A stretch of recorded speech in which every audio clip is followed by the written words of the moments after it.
Good morning. Welcome again to Morning Devotions, and thank you again so much for our time together. Tonight in the service, we're back into the difference between what we know and what people claim out of the book of 1 John. It is an absolutely great study about how we can know that we're saved, how we know that God answers prayer, all the things, how we know that we're walking in love. Beautiful, beautiful truths.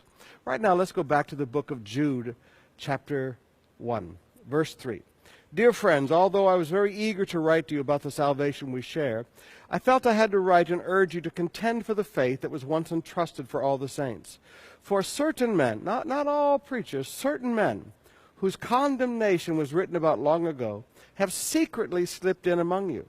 They are godless men who change the grace of our God into a license for immorality and deny Jesus Christ, our only sovereign and Lord. This is the beginning of antinomianism. Anti means against, nomianism means the law. Now, I am a person who refuses to say the words extreme grace, because grace is extreme. I mean, please, everything about God, every aspect of God's character is to infinity and beyond. I mean, He is God. But there are people that slip in among us who change things.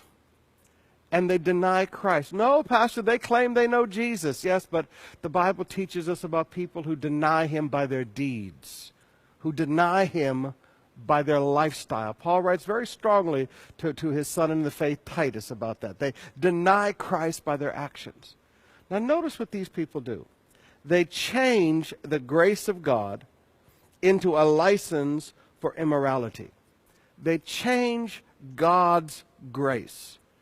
Now, this is not man's grace. This is God's grace. Grace is an attribute of God. Grace is part of the character of God. Grace is the motivator of God's heart. If you want to know, why does God do what He does? Because of grace. Grace is this great motivator of God that causes Him to treat us in a way that we do not deserve, that causes Him to show favor to us, that causes Him to save us. This is why the Bible teaches us that we received grace in Christ before the beginning of creation. Before the beginning of the world, we received grace in Christ. Grace has always been a part of the character of God. Grace is what causes God to do what He does in our life. And people take that beautiful truth that God is a God of grace and God treats us this way because His heart is full of grace. He's the God of all grace.